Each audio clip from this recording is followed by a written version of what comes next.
Luxemburgs Raplok hier mit Curlyman. Wie geht's dir? Mir geht's voll gut. Du hast jetzt die Curly as Fuck, wie lange ist die jetzt draußen? Also die da gab es ja eine Free Download. Wie lange war die jetzt draußen, bevor die zur Deluxe wurde? Also die Free Download Version, die war jetzt so knapp ein Jahr draußen oder ein bisschen weniger wie ein Jahr. Okay. Ich glaube irgendwie so 9 Monate oder so. Und ich habe mir einfach überlegt, dass man da noch 3 Tracks irgendwie mit draufpacken kann und wollte die eigentlich nur auf Spotify hauen und dann dachte ich, die kann man ja dann auch günstig irgendwie auf iTunes packen. Und ja, ich freue mich voll, dass es so schnell geklappt hat, irgendwie, dass das jetzt alles online steht. Da ist auch noch ein neuer Remix von mir drauf. Lebensform, Curlyman 808 Remix. Und eben der neue Track Geld ist nicht alles ist am Start und der NRK Remix von Traum. Zusätzlich zu den 10 Tracks, die es schon gibt, also ist eigentlich schon fast ein Album, ist eigentlich gar keine EP mehr im klassischen Sinne. So. Apropos EP, du hast ja auch die Wake and Bake Remix EP rausgehauen. Wie viele Tracks sind da drauf und sind da nur Remixe von Wake and Bake drauf oder ist da noch was anderes drauf? Weil ich habe die CD, also die LP habe ich jetzt nicht. Ja, hier haben wir gerade eine, wo du davon redest, hier in einem wunderbaren Gold, hier mit freshem Muster am Start. Also auf der einen Seite haben wir hier den Bukes Finest Remix von Wake and Bake featuring Craig Ignatz, Shoutout Hanesplatz. Und auf der anderen Seite eben den NRK Remix von Traum, der eben jetzt auch auf der Digital EP erhältlich ist, wobei der Bukes Finest Remix immer noch strictly on Vinyl, limited auf Vinyl nur am Start, exklusiv erhältlich bei hhv.de. Wieso hast du dich entschieden, die über HHV zu vertreiben? Also, ich wollte so eine Vinyl machen und dann dachte ich, wenn ich in Deutschland an Vinyl denke, dann denke ich halt gleich an HHV, weil irgendwie habe ich da schon meine ersten Alben auf CD dort vertrieben, beziehungsweise, was heißt dort vertrieben, einfach mit denen halt abgemacht, dass die für einen verkaufen, so ist ja auch gar kein großes Ding. Und dann dachte ich bei der Vinyl natürlich auch gleich an HHV, weil die für mich halt in Deutschland so die Adresse für Online-Vinyl-Order sind. Und das heißt ja Hip-Hop-Vinyl, also was könnte besser passen? Deine EP Curly as Fuck, über wen wird die vertrieben? Also über welches Label und so, und was kannst du darüber erzählen? Ja, also die Curly as Fuck EP, die war jetzt irgendwie so 9 Monate als Free Download einfach draußen mit 10 Tracks über meine Seite, über Facebook, und mit meinem neuen Label Stylets Music habe ich jetzt halt irgendwie die re-released mit 3 neuen Tracks, mit dem neuen Track Geld ist nicht alles, dem NRK Remix von Traum und noch einem neuen Special Remix von Lebensform, Curlymans 808 Remix. Also 13 Tracks insgesamt, und die wurde jetzt re-released, überall digital erhältlich. Und 3,99 gibt es die an den Start. Supported Curlyman. Shampoo ist teuer auf jeden Fall. Und voll gut. Du machst ja so Boom-Bap-Rap, kann man schon so sagen. Ja. Ne? Worin besteht die Thematik bei deinen Texten, so außer über Curlys?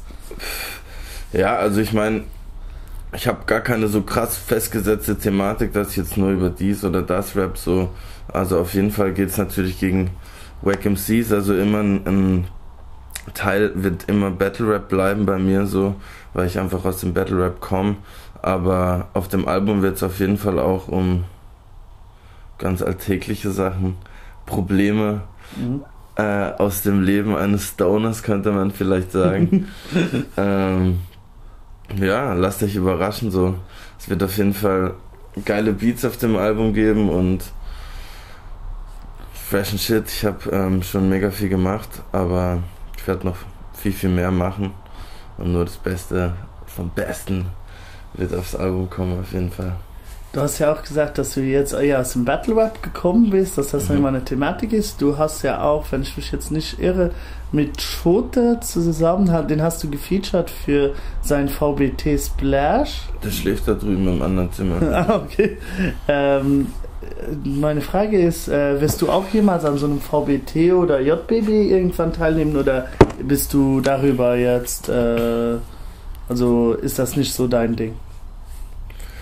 Ja, also ich meine, keine Ahnung, ich komme halt eher aus dem Freestyle-Battle-Ding, wo man halt wirklich 1 gegen 1 auf einer Bühne steht und sich irgendwie beleidigt, bis einer anfängt zu weinen.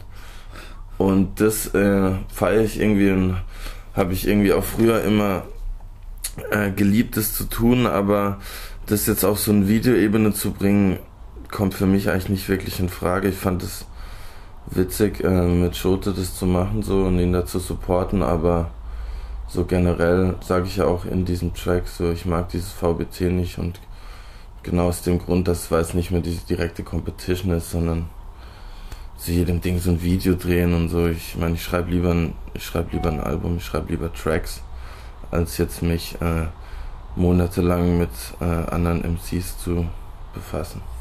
Das heißt eher so mit anderen Wack-MCs meistens. Schlimm. Das heißt eher so Don't Let the Label You oder Rap am Mittwoch. Wäre das dann eher was für dich, so in die Richtung? Also Don't Let the Label You wäre so das Einzige, wo ich mir das vielleicht wirklich mal überlegen würde, weil das einfach so eine krassen Vibe dort hat. Ich war da jetzt einmal dort und fand das echt beeindruckend, wie still die Leute da sind, wenn die zwei da unverstärkt rappen. Das hat schon so einen richtig geilen Cypher-Vibe so. Big up an die Leute auf jeden Fall auch, die das machen. Aber ehrlich gesagt muss ich sagen, dass ich eigentlich gar nicht mehr so Bock habe, diesen Battle-Shit live zu machen. So, wie gesagt, ich fokussiere mich lieber auf Track schreiben, weil ich habe das lange gemacht und viele wissen vielleicht auch gar nicht, dass ich 2008, glaube ich, oder 2009 das 101 Freestyle Battle gewonnen habe und mit dem habe ich sozusagen meine Karriere als Live Freestyle Battle MC irgendwie abgeschlossen, so für mich. Wie kamst du denn überhaupt zu dem ganzen Rap-Ding so? Ja, ich meine, das war so ganz klassisch, wie man sich das vorstellt. So, man wird halt in so einem Dorf groß und hängt halt in so einer Crew rum und irgendwann fängt man an so aufzulegen, fängt man an zu rappen. Die einen bleiben dann dabei, die anderen bleiben nicht dabei.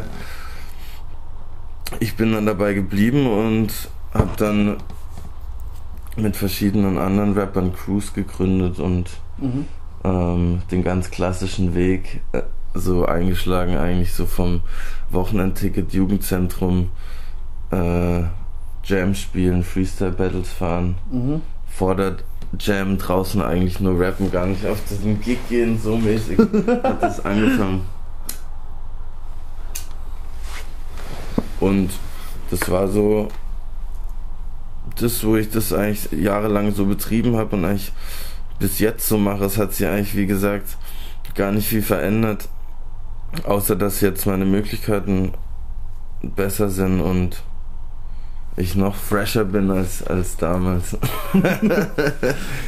Und hast du dann auch schon was anderes gemacht? Also so, du hast ja so Breakdancen oder DJing oder Graffiti. Hast du auch schon mal sowas betrieben oder hast du dich nur aufs Rappen beschränkt? Also ich bin jetzt nicht so der krasse 4-Elemente Vereiner sozusagen, aber ich habe eine Zeit lang viel aufgelegt, aber eher in die Richtung Dubstep. Okay.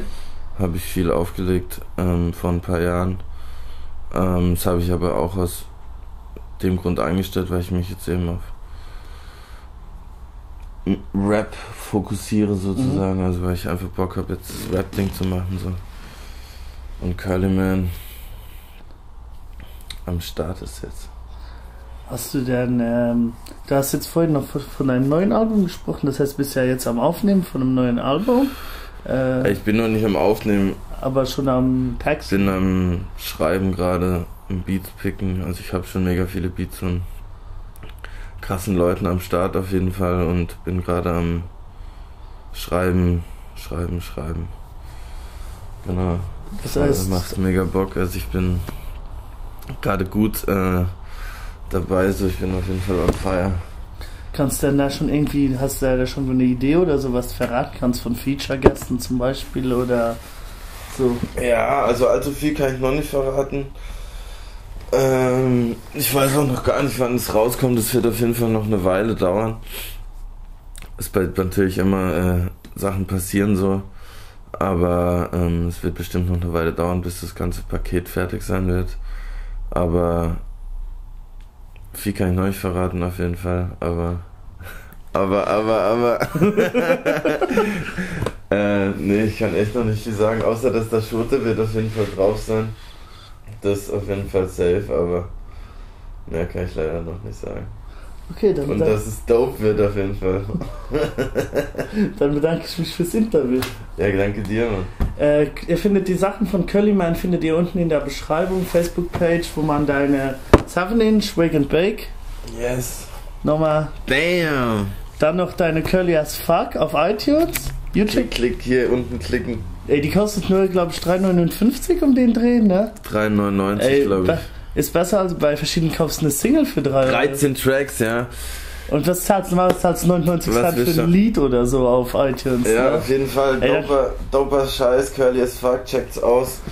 Richtig Remixe, alles am Start. Wenn ihr geilen Boom-Bap-Rap feiern wollt, hört euch Curlyman, Curly as Fuck an. Und hast du auch einen YouTube-Channel oder so? Das habe ich jetzt ja, auf jeden Fall. Ihr könnt auschecken youtube.com/CurlymanOfficial, Instagram.com/CurlymanOfficial, Facebook.com/CurlymanOfficial, baby. Und dann natürlich noch meine Seite, die findet ihr auch unten in der Beschreibung, wenn ihr bei Curlyman noch ein bisschen weiter runter geht. Und ich habe jetzt seit kurzem auch noch eine eigene Webseite, die findet ihr auch unten in der Beschreibung mit Making-ofs und dem ganzen Scheißdreck. Checkt es aus. Wir sind raus. Ciao. Wir sind raus. Peace.